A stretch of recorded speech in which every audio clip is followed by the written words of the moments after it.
제가 이렇게 그냥 저의 느낌을 얘기해서 죄송합니다. 이스라엘에 제가 한 두세 번 이렇게 다녀온 일이 있는데요.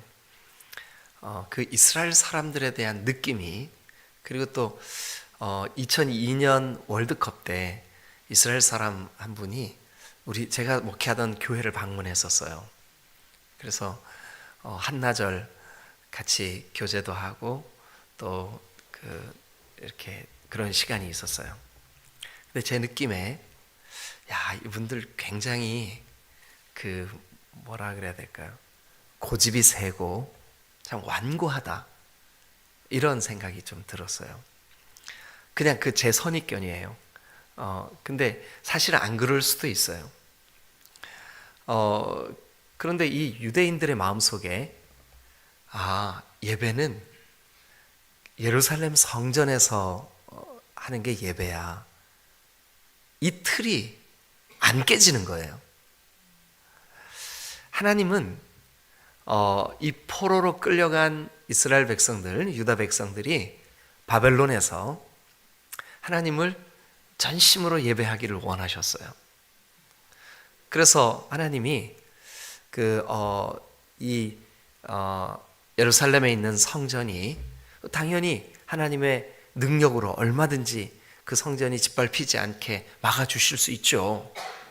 그러나 유다 백성들의 그들의 틀, 그들의 아주 딱딱하게 굳어있는 생각의 고정관념, 그걸 좀 깨기를 원하시는 마음도 있었던 것 같아요. 그래서 이 성전이 정말 그들이 보는 앞에서 마구 짓밟혔어요.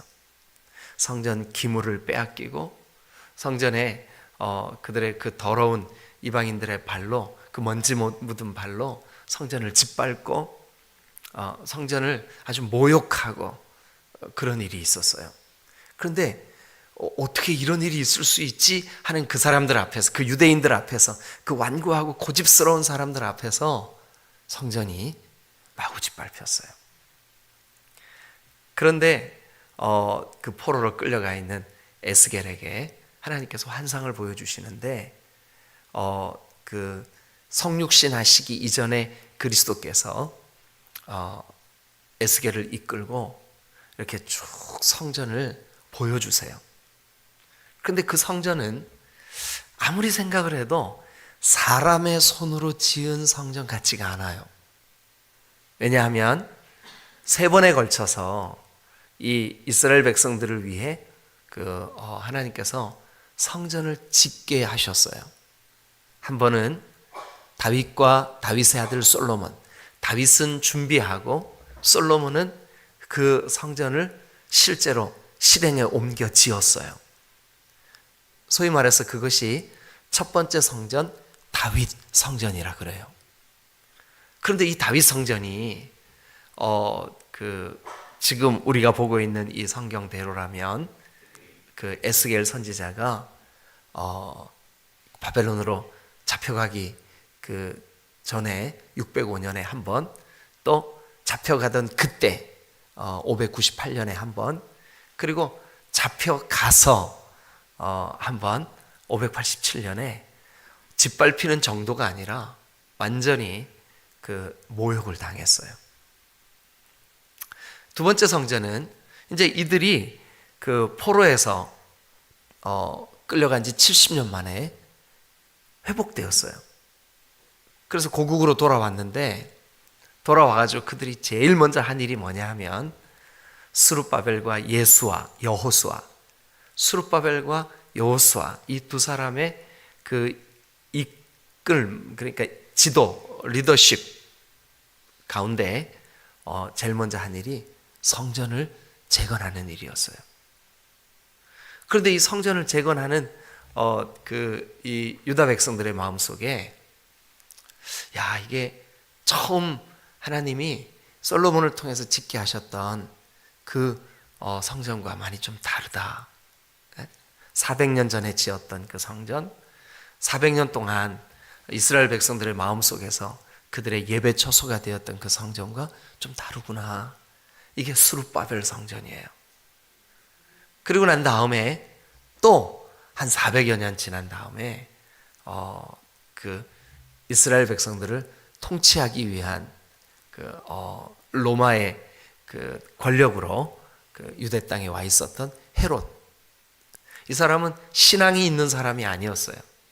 그냥 자기가 지배하고 다스리는 사람들의 비위를 맞추기 위해서 성전을 지어줬어요.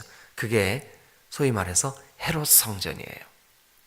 그런데 제가 이미 이 40장을 시작할 때부터 말씀을 드렸다시피 이 3번에 걸친 유다 사람들의 성전 식양, 길이, 넓이, 높이, 그리고 그 방의 크기, 이 모든 것이 우리가 이 보고 있는 에스겔이 환상 중에 본 그 모양과 그 길이, 넓이 그것과 달라요. 그래서 제가 이 40장부터 에스겔 선지자가 본 환상 속의 이 성전은 사람의 손으로 지은 이 성전이 아니라고 말씀을 드렸어요. 이것은 하나님께서 그들에게 주시는 회복을 위한, 그들의 영적인 회복, 그들의 그 포로에서의 회복, 또 뿐만 아니라 1차적으로는 포로에서 회복에 대한 예언이지만, 그리고 궁극적으로 오늘 그리스도 예수 안에서 저와 여러분들에게는 이 말씀이 무슨 말씀이냐 하면, 우리가 영적으로 하나님을 온전하게 예배할 때, 그때가 있다, 그때가 온다 라고 하는 것에 대한 소망과 회복의 메시지라고 말씀을 드렸어요. 그럼 이제 오늘은 여러분 이 42장을 보니까 먼저 1절을 한번 보겠습니다. 1절. 자, 다 같이 시작. 그가 나를 데리고 밖으로 나가 북쪽 뜰로 가서 두 방에 이르니 그 두 방의 하나는 골방 앞뜰을 향하였고 다른 하나는 북쪽 건물을 향하였는데. 자, 거기 두 방에 이르니 두 방 동그라미 한번 쳐보세요. 그리고 저를 따라오면서 볼펜으로 표시를 하면서 한번 따라와 보세요. 자, 두 방에 이르니 그 두 방의 하나는, 그랬죠, 그죠? 그러니까 두 방. 지금 이 42장은 두 방 얘기하고 싶은 거예요. 그런데 그 두 방에 대해서 2절 처음에 그 방들의 자리의 길이는, 그 방들의 동그라미 한번 쳐보세요. 그 다음에 3절 그 방, 4절 그 두 방, 5절 그 위층의 방, 6절 그 방, 7절 그 방, 8절은 방이 없네요. 근데 바깥뜰로 향한 방 또 나오죠, 그죠? 9절 이 방들, 그 다음에 10절도 낮은 골방 뜰 맞은 쪽과 남쪽 건물 맞은편에도 방 둘이 있는데 방 둘 또 동그라미 쳐보세요. 11절도 그 두 방, 12절도 이 남쪽 방, 계속 뭐 얘기하는 거예요? 방 얘기하는 거예요. 방 얘기하는 거예요. 그럼 이 방이 도대체 무슨 방일까? 예? 지금 제가 서두에 말씀드린 대로 사람의 손으로 지은 성전의 식양과 그 성전의 모양과 지금 하나님께서 에스겔에게 환상으로 보여주시는 이 성전의 식양과 다르다 그랬습니다.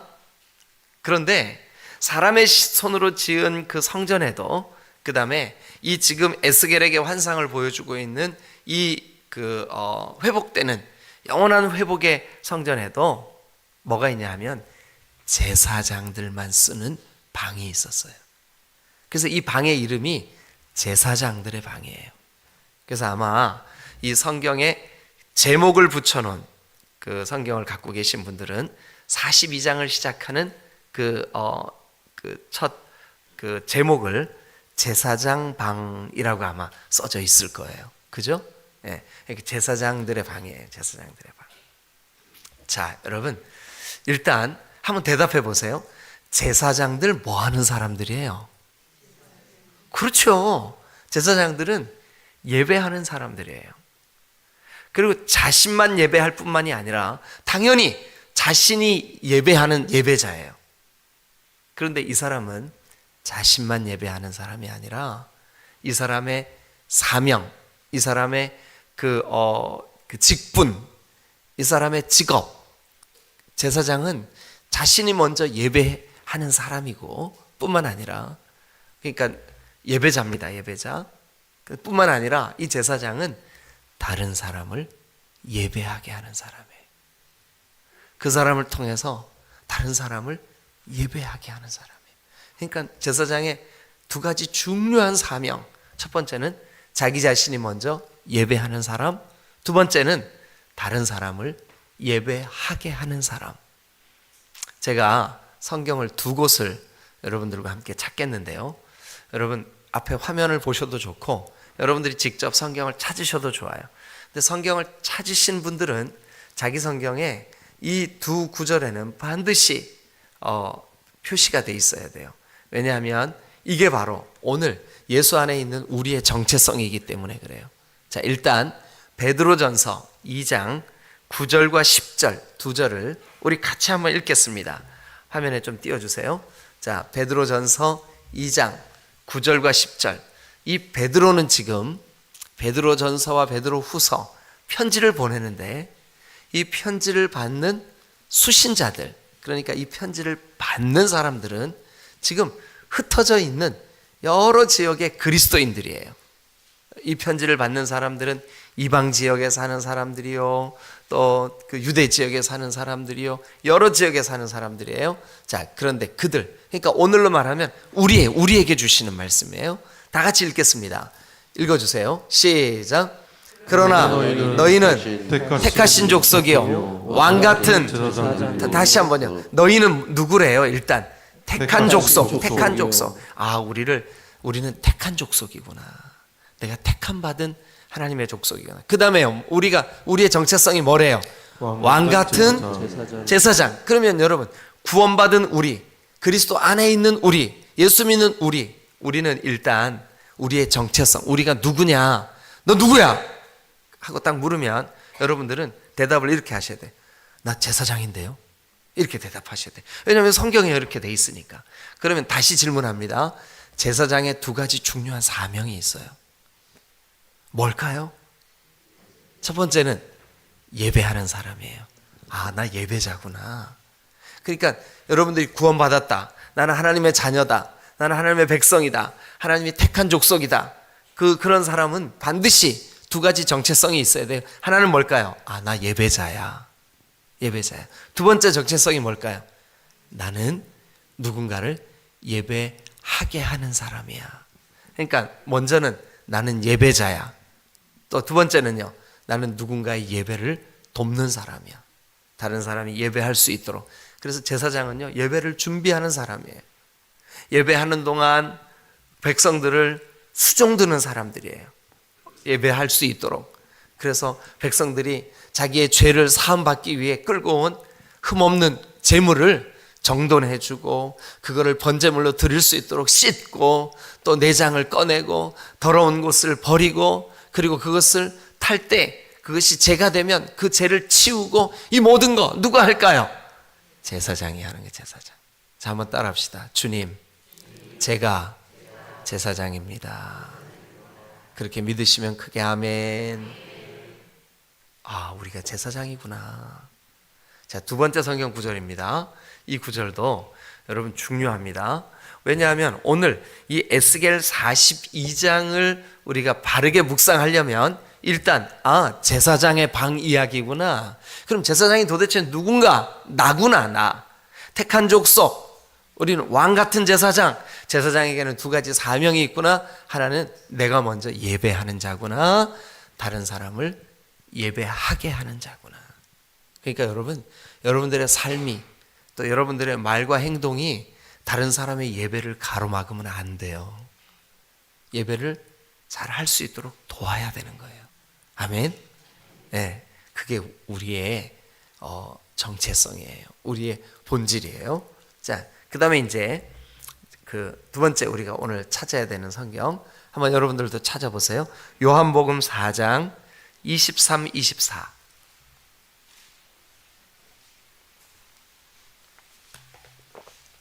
요한복음 4장 23, 24. 자, 먼저 23절을 읽겠습니다. 다 같이 읽습니다. 시작. 아버지께 참되게 예배하는 자들은 영과 진리로 예배할 때가 오나니 곧 이때라. 아버지께서는 자기에게 이렇게 예배하는 자들을 아버지가 찾으신대요. 누구를요? 이렇게 예배하는 자들. 이렇게 예배. 그러니까 하나님이 찾는 사람은 예배자예요, 예배자. 근데 어떻게 예배하는 자를 찾을까요? 24절. 자, 시작. 하나님은 영이시니 예배하는 자가 영과 진리로 예배. 그러니까 영 안에서, 성령 안에서 진리로, 진리이신 그리스도를 통해, 그러니까 그리스도를 통해 예배하는 자를 하나님이 23절을 보니까 찾으신대요. 자, 그럼 이제 정리합니다. 우리가 누구예요? 제사장이에요. 예배자예요. 그 우리의 본질적인 사명이 두 가지가 있어요. 하나는 뭐예요? 예배자고, 또 하나는요, 예배하게 하는 자예요. 누군가가 예배하지 않아요. 그랬는데 여러분들 봤어. 야, 저 집사님 정말 예배자구나. 어제 이은상 목사님 그 비행기 안에서 기도한다는 얘기를 듣고, 나는 비행기 타면 무슨 영화 볼까, 어떻게 이 지루한 시간 보낼까, 이랬는데 너무 이은상 목사님이 침례교회 목사라는 거 아시죠? 예? 그 세미안 교회가 지금 강남중앙 침례교회 최병락 목사님이 개척한 교회예요. 근데 그 교회 후임자, 어제 그 텍사스에 그 소떼들 이렇게 다닌다 그런 거기가 조동선 교수님이 교수님으로 계시던 사우스 웨스턴이에요. 조동선 교수님한테 가르침을 받았는지는 모르겠지만 어쨌든 그 학교에 조동선 교수님 교수로 계시던 그 학교에 어제 입학했다는 얘기였었어요. 그런데 그분이 비행기 안에서 그렇게 하나님을 신실하게 찾고 부르고, 그리고 어제 난 또 한 가지 알았네요. 비행기가 하나님하고 좀 더 가깝게 있대요. 그렇구나. 나도 이제 비행기 타면 그 비행기 안에서 정말 하나님을 찾고 하나님께 기도하고 그래야지 하는 마음이 어제 들더라고요. 그런데 여러분, 우리의 사명, 우리의 본질, 우리의 정체성, 우리가 누군가 할 때 여러분, 우리는 제사장이요. 제사장은 예배하는 자요, 예배하게 하는 자요. 그런데 오늘 또 여기 요한복음 4장에 보니까 하나님이 그렇게 예배하는 자를 찾으신대요. 그런데 이 에스겔 선지자가 본 환상은 예수 그리스도를 통해, 예수 그리스도 안에서 회복되고 이루어질, 여러분, 그 회복의 때, 온전한 예배의 때, 여러분, 그런 예배의 때에 하나님이 받으실 예배, 거기에 대한 환상이에요. 그러면 이제 우리가 에스겔 42장으로 다시 한번 가보겠습니다. 자, 그러면 1절부터 제가 지금 아까 12절까지 계속 매 절마다 두 방, 그 방의 길이, 그 방의 위치, 그 방의 넓이, 그 방의 모든 그 식양을 12절까지 쭉 말씀해 주세요. 그리고 이제 13절부터 그 방의 기능을 말해줘요. 기능. 그 방을 그렇게 만드는 이유 세 가지입니다. 세 가지. 자, 첫 번째는 무엇을 위해 그 방을 그렇게, 넓이는 어떻게, 위치는 어디에, 길이는 얼마나, 그 방은, 그 방의 그 방향은 어디로, 이렇게 쭉 12절까지 그렇게 말씀을 하신 이유, 그게 이제 13절부터예요. 첫 번째. 자, 13절을 같이 한번 읽어주세요. 시작.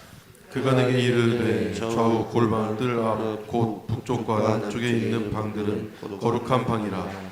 여호와를 가까이 하는 제사장들이 지성물을 거기에서 먹을 것이며 지성물 곧 소제와 속죄제와 속건제의 제물을 거기 둘 것이니 이는 거룩한 곳이라. 자, 여러분, 거기 13절에 반복되는 말 한번 찾아보세요.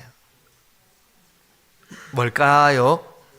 거룩한 방이에요. 제사장의 방은 일단 거룩한 방이에요. 그럼 여러분, 제사장인 우리, 그러니까 우리의 그 마음, 혹은 우리의 우리가 성전이라며요. 그럼 우리 안에 이 방이 있는 거 아니에요, 그죠? 예. 근데 그 방이 거룩한 방이래요. 근데 그 방에서 두 가지 하는 일, 두 가지 기능이 13절 안에 나와요. 첫 번째 기능이 뭐냐 하면 이거예요. 그 방들은 거룩한 방이야. 그래서 거기에 그 여호와를 가까이 하는 제사장들이 지성물, 곧 백성들이 하나님께 정성을 다해 내어드린 그 지성물, 죄 용서를 받기 위해 내어드린 그 속죄죄, 속건죄, 소죄 이런 그 제물들 거기에서 먹어.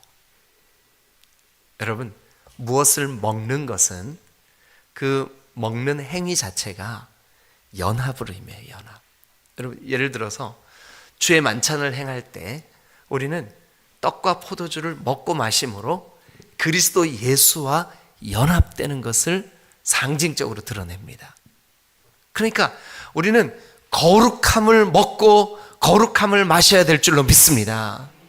예수 믿고 구원받은 우리, 제사장의 직무를 감당해야 되는 우리, 여러분, 우리 주변에 있는 불신자들, 믿지 않는 사람들을 예배자로 이끌어내야 하는 우리가 무엇을 해야 되는 사람들이냐 하면 본질적으로 우리가 여러분 거룩함을 먹고 거룩함을 마셔야 되는 줄로 믿습니다. 여러분들의 말, 여러분들의 생각, 여러분들이 먹고 마시는 이 모든 일들 거룩함을 추구하시기를 주님의 이름으로 축원합니다. 거룩함은 죄가 없다는 뜻입니다. 거룩함은 하나님의 속성이기도 합니다. 그래서 하나님이 내가 거룩하니 너희도 거룩해라. 우리가 하나님 나는 제사장이에요. 까불지마 내가 제사장이라고 이렇게 폼 잡으라고 우리한테 제사장의 직무를 주신 것이 아닙니다. 우리가 제사장이라고 하는 것은 여러분 우리를 거룩하게 구별하신 하나님께서 우리로 거룩한 삶을 살도록, 그래서 그 거룩한 삶을 통하여 우리가 진정한 예배자가 되도록, 진정한 예배를 돕는 자가 되도록, 진정한 우리 때문에 믿지 않는 사람들이 저렇게 사는 것이구나 하고 본을 보고 예배하지 않는 사람들이 예배하게 되는, 그래서 우리한테 이 지금 오늘 이 제사장의 방, 그 방의 기능이 뭐냐 하면 거룩한 것을 거기에서 먹어라. 여러분 안에 거룩함을 먹고 마시는 삶이 되어지시기를 주님의 이름으로 축원합니다. 그리고 그 다음 또 하나의 기능이 13절에 나오는데 거기 보면 이렇게 되어 있습니다. 마지막 부분입니다.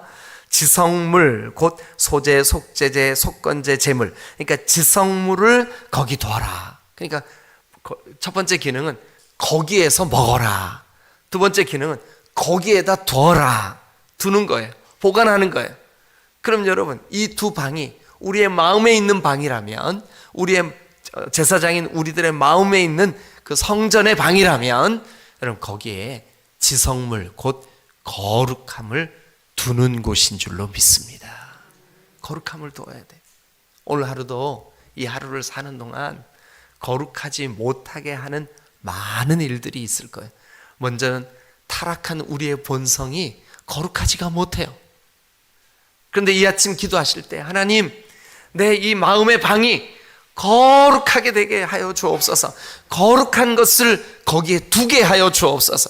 여러분들의 마음에 거룩함을 두시기를 주님의 이름으로 축원합니다. 할렐루야. 네, 거룩함을 두는 것. 자, 그 다음에 이제 그 14절 우리 한번 보겠습니다. 14절 다 같이 읽겠습니다. 시작.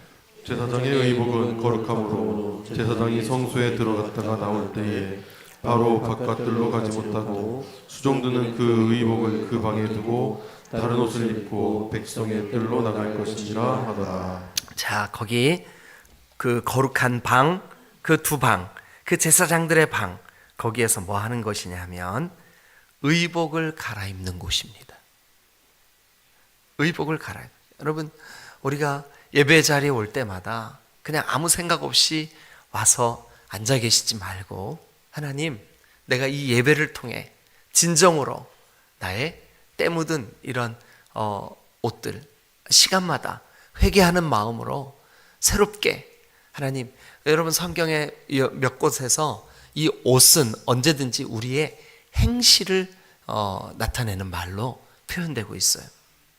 그래서 제사장은 에봇이라고 하는 아주 거룩한 옷을 입어야만 했어요. 여러분, 다윗도 그가 하나님을 예배할 때 거룩한 옷을 입고 예배했어요. 우리도 하나님 앞에 예배할 때마다, 또 예배 자리에 올 때마다, 그래서 우리가 주일 낮 예배할 때는 그 예배 순서에 우리 이 시간에 잠시 하나님 앞에 참회의 기도를 올려드립시다. 지난 일주일 하나님 앞에서 더럽혀진 우리의 의복이 있다면 기도함으로, 회개함으로 그 더럽혀진 옷을 갈아입으십시다. 그게 참회의 기도예요. 여러분, 예배하는 자가 정결함으로 옷을 갈아입고 거룩하게 하나님을 예배해야 될 줄로 믿습니다. 자, 오늘 아침에는 이 제사장의 방의 세 가지 기능, 그곳에서 먹고 또 그곳에 두고, 지성물을 그곳에 두고, 또요 그곳에서 갈아입고. 저와 여러분들이 하나님의 거룩한 제사장이라면, 그리고 또 성경이 말씀한 대로 우리가 바로 하나님의 성전이라면 우리 안에 이 방들이 있어야 돼요. 하나님을 만나는, 하나님께 예배하는 그런 거룩함의 표시가 되는, 그래서 거룩함을 그곳에 두고, 거룩함을 그곳에서 먹고, 거룩함을 그곳에서 갈아입는 그런 거룩한 제사장들의 방이 저와 여러분들의 마음의 방에 만들어지실 수 있기를. 그것이 바로 진정한 의미에서의 회복. 에스겔의 때에는 그리스도 예수를 통하여 회복될 하나님의 거룩한 이 제사장 나라, 제사장됨, 제사장인 저와 여러분, 특별히 에스겔도 제사장이었었어요. 근데 그에게 회복되어져야 될 거룩한 제사장의 방을 하나님께서 에스겔에게 보여주신 거예요. 그리고 그것을 알려주신 거예요. 저와 여러분들에게도 진정으로 예수 그리스도가 우리의 마음 중심에 계신다면 예수 그리스도를 통해서 우리는 왕같은 제사장들이 되었고, 우리는 하나님을 예배할 때가 이제 이르렀어요. 예수님이 오셔서 수가성에 더럽혀진 그 여인이 이제 예배할 때다, 왜냐하면 내가 왔으니까 하고 예수님이 자신을 드러내셨어요. 여러분, 우리도 예수 안에서 예배자들입니다. 우리가 하나님을 온전히 예배해서 거룩하기 원합니다. 진심으로.